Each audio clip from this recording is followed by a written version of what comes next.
Ego is the enemy. यह book एक प्रेरणादायक और टाइमली रिमाइंडर है। यह समझाती है कि कल्चर को चुनौतियों का सामना करते समय हम्बलनेस और सेल्फ कॉन्फिडेंस अभी भी हमारे सबसे बड़े दोस्त हैं, जो ईगो को कम करते हैं और पर्सनालिटी को हर कीमत पर इनकरेज करते हैं। यह बुक एस्पिरेशंस में हम्बल रहने, सफलता को शेयर करने और सफलता में फ्लेक्सिबल रहने का मैसेज देती है। ईगो इज द एनिमी के ऑथर रैन हॉलिडे एक स्ट्रैटेजिस्ट और ऑथर हैं। वो अमेरिकन अपैरल के डायरेक्टर ऑफ मार्केटिंग रह चुके हैं। उनकी कंपनी ब्रासचेक ने गूगल, टेसर एंड कॉम्प्लेक्स और कई प्रोमिनेंट बेस्ट सेलिंग ऑथर्स की मदद की है। आइए ईगो इज द एनिमी की समरी को सुनते हैं दोस्तों। जाने कि अपने ईगो को कैसे रोकें। जीवन में सफलता को हासिल करने के लिए एक मॉडरेट हेल्दी ईगो अक्सर इंपॉर्टेंट होता है। यह हमें कंपटीशन में शामिल होने, अपनी ताकतों से दूसरों को कन्विंस करने और हमारे पास्ट अचीवमेंट से कुछ बड़ा करने की अनुमति देता है। हालांकि जब भी हमें सफलता मिलती है तो हमारा ईगो बढ़ जाता है। जब हमारी सेल्फ इमेज दूसरों से अधिक बढ़ जाती है तो हमारा परसेप्शन धुंधला हो सकता है।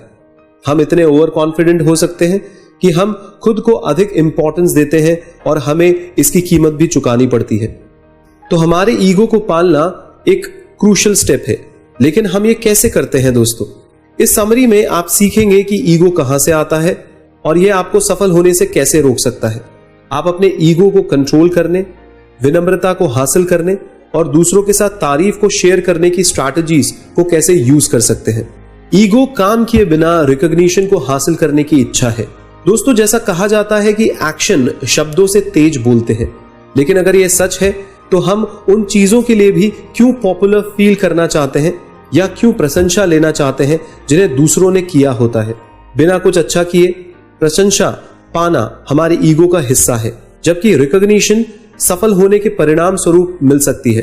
कई लोग सफलता प्राप्त करने से पहले प्रसिद्ध बनने की कोशिश करते हैं। अमेरिकी सेना के एक समय पर प्रसिद्ध जनरल रहे पूर्व अमेरिकी राष्ट्रपति उल्सिस एस ग्रांट की कहानी पर विचार करें।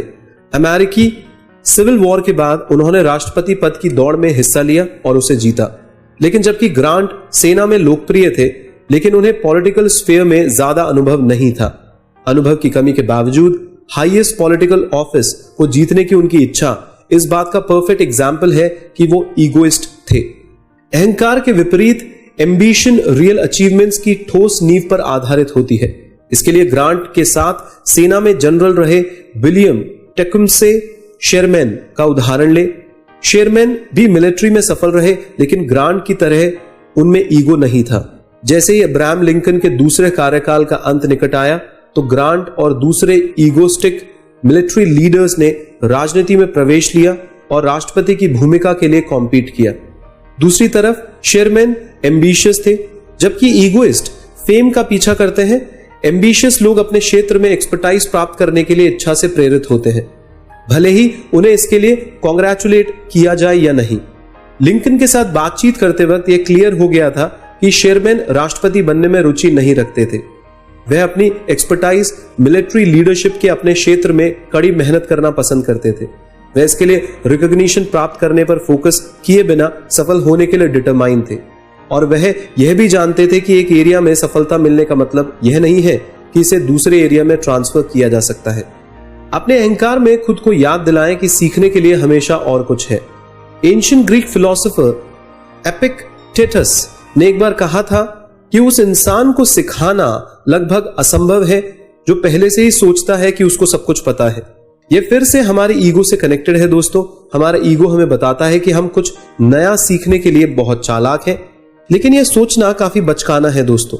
पर हम इसे दूर कैसे कर सकते हैं? अगर हम खुद को नम्र रखना सीखते हैं तो हम ऐसा कर सकते हैं दोस्तों। तो इस तरीके से हम अपने ईगो को कंट्रोल कर सकते हैं। खुद को ऐसे स्टूडेंट के रूप में देखें जो सीखना बंद नहीं करते हैं। यहां तक कि यदि आप जो भी करते हैं उस पर आप अविश्वसनीय रूप से अच्छे हैं तो भी आपका ईगो आपके लिए बेहतर साबित हो सकता है। आप खुद को यह याद दिलाने से रोक सकते हैं कि हमेशा कोई ऐसा व्यक्ति होता है जो आपसे बेहतर होता है। गिटार वादक किर्क हैमिट का उदाहरण ले लीजिए। 1980 में मेटालिका ने उन्हें बैंड में शामिल होने के लिए पूछा, जहां उनके म्यूजिक टैलेंट को चमकने की परमिशन मिल सकती थी दोस्तों। लेकिन हैमिट को पता था कि भले ही वे सबसे प्रसिद्ध रॉक बैंडों में से एक का सदस्य बन रहे हैं, अभी भी काफी कुछ है सीखने के लिए। हैमिट वर्ल्ड रिनाउंड गिटारिस्ट वेर्तुसो जो सैतरीनी का स्टूडेंट बन गए और ऐसा करने में उन्होंने अपने गिटार स्किल्स को एक नए लेवल पर ले जाने में सक्षम बनाया। हैमिट एक बेहद प्रतिभाशाली साथी के साथ काम करके नम्र रहने में सक्षम थे, जो आपके अहंकार को कंट्रोल करने का सर्वोत्तम तरीकों में से एक है दोस्तों। यदि आप खुद को याद दिलाना चाहते हैं कि आप हमेशा कुछ और सीख सकते हैं, तो आप अपने लिए एक हाईली स्किल्ड मेंटर को पा सकते हैं। लेकिन किसी और के साथ काम करना अधिक टैलेंटेड रहने का एकमात्र तरीका नहीं है, आप एक टीचर भी बन सकते हैं। तो यह जो स्ट्रैटेजीज हैं जो martial art expert Frank Shamrock के द्वारा लागू की जाती है, उनका मानना है कि विनम्र रहने वाले लोग ना केवल अपने जैसे बल्कि अपने से बेहतर स्किल्ड वाले लोगों के साथ अच्छी तरीके से ट्रेंड होते हैं, बल्कि उन्हें बिगिनर्स को भी ट्रेन करने के लिए समय निकालना चाहिए। यह फाइटर्स को अपने में स्पोर्ट्स के स्किल लेवल्स का फुल स्पेक्ट्रम लेवल समझाने की अनुमति देता है और साथ ही साथ उनकी ईगो को भी चेक करता है। प्राइड हमें उन चीजों के बारे में चेतावनी देता है जिन्हें हम सुधार सकते हैं। आइए इसको डिटेल में समझते हैं। कल्पना कीजिए दोस्तों कि क्या होगा यदि दुनिया के कुछ महान इन्वेंटर्स अपने अर्ली अचीवमेंट्स की सफलता को अपने सर पर चढ़कर ले ले। उदाहरण के लिए यदि स्टीव जॉब्स ने एप्पल II कंप्यूटर बनाने के बाद अपने सम्मानों के भरोसे आराम करना चालू कर दिया होता, तो हमारे पास आज आईफोन या आईपैड या आईट्यून्स नहीं होते दोस्त। तो ऐसा क्यों है कि कुछ लोग सफलता पाने के बाद, और जो छोटी सी सफलता होती है दोस्तों, उसको पाने के बाद आराम से आराम करते हैं। सम्मान मिलने के बाद आराम करना हमारे प्राइड का परिणाम है दोस्तों। प्राइड और ईगो एक ही बात नहीं है, लेकिन वे निश्चित रूप से एक साथ आते हैं। प्राइड हमें ईगो को जस्टिफाई करने में मदद करता है, जिससे हमें अपनी एक ही सफलता से इस तरीके से महसूस होता है कि हम कितने खास हैं। हम अपने आप को पीछे देखने में इतना बिजी रखते हैं कि हमारे पास इंप्रूवमेंट के लिए जगह नहीं होती है, या हम बिलीव नहीं कर पाते हैं कि हम अधिक चीजों को हासिल कर सकते हैं। प्राइड हमें सिर्फ सीखने और प्राप्त करने से ही नहीं रोकता है, यह हमें आलोचना और चेतावनियों को अनसुना करने और ओवरली सेंसिटिव बनाता है। प्राउड लोग डिफेंसिव या एग्रेसिव भी होते हैं। अगर कोई उन्हें बताता है कि वह उतने विशेष नहीं हैं जितना वो सोचते हैं, तो वे ऐसे ही बन जाते हैं क्योंकि उनका ईगो इसी झूठ पर निर्भर करता है। इस फैक्ट का सामना करने के बजाय कि हम दुनिया में जो भी करते हैं उसमें हम सबसे अच्छे नहीं हैं, हम में से कई लोग हर उस सिचुएशन में लड़ने के लिए तैयार रहते हैं जो उनके प्राइड और ईगो को हर्ट करता है। यहां तक कि बेंजामिन फ्रैंकलिन भी एक बार इसके कारण शर्मिंदा हुए थे दोस्तों। अपने होम टाउन बॉस्टन शहर का दौरा करते हुए उन्होंने शहर के सबसे सम्मानित लोगों में से एक कॉटन मैथर की आवाज को अनसुना कर दिया। कॉटन मैथर ने उनको बोला स्टॉप स्टॉप, लेकिन फ्रैंकलिन को यह बिहेवियर सही नहीं लगा और उन्होंने इस वार्निंग को इग्नोर कर दिया, जो एक फूलिश कदम था दोस्तों। वह सीधे लो डोर फ्रेम से टकराए और उनके सर में चोट लग गई। काम को डेलीगेट करने और अपनी टीम पर भरोसा करके आप अपने अहंकार को चेक कर सकते हैं। आइए इसको डिटेल में समझते हैं। दोस्तों, क्या आपको टीम के साथी या कलीग पर विश्वास करने में परेशानी होती है? कभी कभी ऐसा लगता है कि आप उन्हें काम करने के लिए नहीं दे सकते क्योंकि वे आपके जैसा काम नहीं करते हैं। ये कुछ गंभीर संकेत हैं दोस्तों कि आपके अहंकार को रीचेक करने की जरूरत है। आपको अन्य लोगों के काम में विश्वास रखने की कोशिश करनी होगी। आप और आपकी टीम को इसका फायदा होगा। जैसे ही आप अपने करियर में आगे बढ़ते हैं और अधिक मैनेजरियल रोल में आते हैं, तो अहंकार के साथ आपका स्ट्रगल बढ़ सकता है। हो सकता है कि आप अपने काम के लिए रिकॉग्निशन प्राप्त करने की कोशिश करें, जबकि आपका नया रोल दूसरों के काम को देखरेख करना हो सकता है। हम में से कई लोग अपने उन कामों को भी करते हैं जिन्हें हम डेलीगेट कर देना चाहते हैं। पर ऐसा क्यों होता है दोस्तों? क्योंकि हमारा ईगो हमें बताता है कि हम खुद ही उस काम को सही से कर सकते हैं, बाकी लोग नहीं कर सकते। डेलीगेशन का अभ्यास करके आप दूसरों के काम पर भरोसा करने और उनका सम्मान करने के लिए मजबूर होंगे। आप सीखेंगे कि अन्य लोग आपके काम को वास्तव में आपसे बेहतर टाइम मैनेजमेंट के साथ कर सकते हैं, और आप यह भी देखेंगे कि नई चीजों को करते समय आपका समय कितना उपयोगी हो सकता है। यदि यह आपको कन्विंस करने के लिए पर्याप्त नहीं है दोस्तों, तो ध्यान रखें कि डेलीगेट करने से इनकार करना आपको बहुत भारी पड़ सकता है। वास्तव में वह किसी भी बिजनेस को बर्बाद करने के लिए इनफ हो सकता है। Car manufacturer John DeLorean की कहानी को ले लीजिए। उन्होंने अपनी जनरल मोटर्स की नौकरी खुद की कंपनी शुरू करने के लिए छोड़ दी क्योंकि उनका मानना था कि उन्हें जनरल मोटर्स के अपने मालिकों की तुलना में कार मैन्युफैक्चरिंग बिजनेस की बेहतर समझ थी। समस्या यह थी दोस्तों कि उनका अजम्पशन का समर्थन करने के लिए उनके पास कोई सब्सटेंस या एक्सपर्टाइज नहीं था, और यह जल्द ही पेनफुली क्लियर भी हो गया। उनकी नई कंपनी में उन्होंने स्टेबल टॉप डाउन रिस्पॉन्सिबिलिटी को छोड़ दिया, जो जनरल मोटर्स की ग्रोथ का कारण था। इसकी बजाय डी लॉरेन और उनके ईगो ने लोगों के साथ कम से कम संपर्क बनाया जो लोग उनके साथ काम कर रहे थे। हर एक निर्णय में मैनेजमेंट की डिक्टेटोरियल स्टाइल को अपनाया गया, जो कि अनस्टेबल थी दोस्तों, और अंततः डी लॉरेन का बिजनेस बैंकक्रप्ट हो गया। हमें अपनी सफलता का क्रेडिट दूसरों को भी देना चाहिए और प्रशंसा को खुद तक लिमिट नहीं रखना चाहिए। आइए इसको डिटेल में समझते हैं। कोई भी व्यक्ति एक अकेले चमत्कार नहीं कर सकता है, तो हम अकेले कुछ अचीव करने के बारे में सोचना क्यों पसंद करते हैं दोस्तों? चाहे हम प्रॉब्लम से निपट रहे हों या कड़ी मेहनत के माध्यम से सफलता को प्राप्त करना चाह रहे हों, अकम्प्लिशमेंट्स को अपने सर पर चढ़ने देना और हर अचीवमेंट्स के लिए अकेले क्रेडिट लेना बहुत आसान होता है। बास्केटबॉल खिलाड़ी शकीले ओनील और कोबे ब्रायंट का एग्जाम्पल ले लीजिए।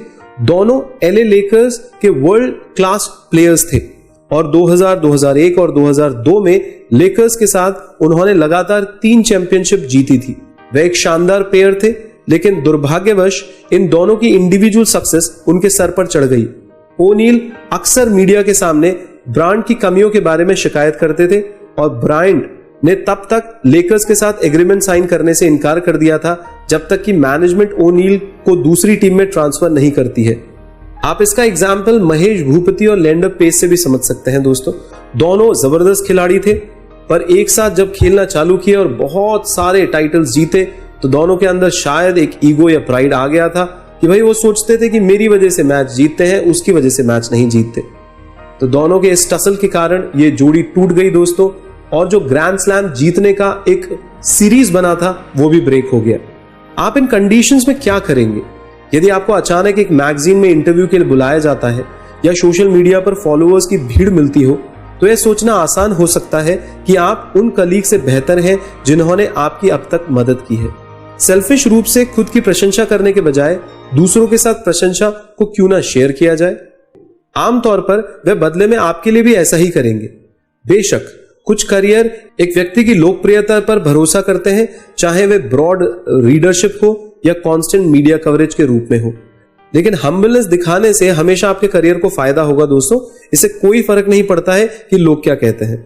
उन अकाउंटेंट से लेकर जिन्होंने आपको विनिंग प्रेजेंटेशन के लिए नंबर्स दिए हैं, आपको उन डिजाइनर्स का भी थैंक करना चाहिए जिन्होंने आपको स्ट्राइकिंग इन्फोग्राफिक्स दिए हैं।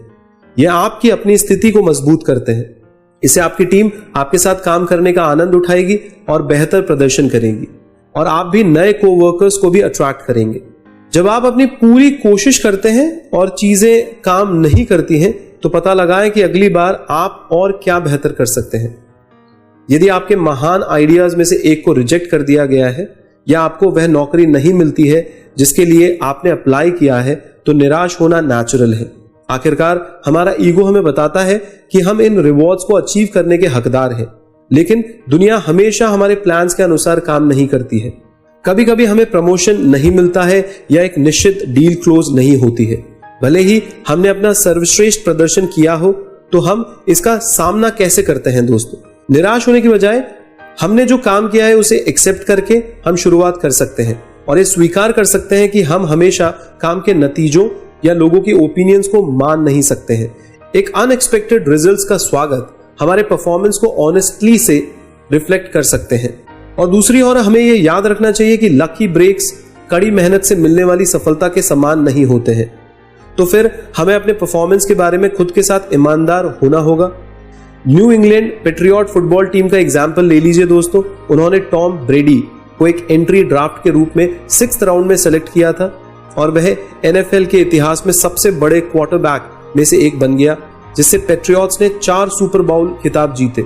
हालांकि इस तरीके की अनएक्सपेक्टेड सर्कमस्टांसेस में ऐसे महान खिलाड़ी को पाने के लिए खुद को बधाई देने के बजाय टीम ने अपने स्काउटिंग प्रोग्राम को बेहतर बनाने के लिए डिटर्मिनेशन दिखाई ताकि वो टॉम ब्रेडी जैसे टैलेंट को पहचान सके। अगली बार जब कुछ आपकी एक्सपेक्टेशन के अकॉर्डिंग ना हो तो अपने के लिए समय लीजिए। अपने बेस्ट एफर्ट्स को इंप्रूव करके आप खुद को भविष्य में एक बेहतर मौका देते हैं। तो अंत में इस किताब का मेन मैसेज मैं आपके सामने फिर से दोहराता हूं। ईगो को कोई पर्सन किसी पर्पस से डेवलप करता है। यह हर किसी की पर्सनालिटी का एक हिस्सा है जो नेचुरली डेवलप होता है, खासकर सफलता के साथ। एक अनचेक्ड ईगो आपकी सफलता के लिए हानिकारक हो सकता है और आपको इंश्योर करने के लिए सावधानी से कदम उठाने चाहिए कि यह कंट्रोल से बाहर ना हो। बहुत ही अच्छी किताब है दोस्तों, ईगो इज द एनिमी। और देखा जाए तो सबसे बड़ा जो शत्रु हमारा है वो हमारा ईगो बन जाता है कई बार, इवन दो वो हमें मोटिवेट करने के लिए होता है, पर क्योंकि हम उसको अनचेक्ड रखते हैं तो वो दिक्कतों में हमारे को ला देता है। आशा करते हैं आपको ये किताब बहुत पसंद आई होगी। आपने इस चैनल को सब्सक्राइब जरूर कर लिया होगा दोस्तों, बेल बटन पे क्लिक कर लिया होगा। कोई भी किताब को हम अपलोड करेंगे तो आपको उसका इंटीमेशन जरूर मिल जाएगा आपके मेल आईडीज पे, तो आप बेल बटन पे जरूर क्लिक करें।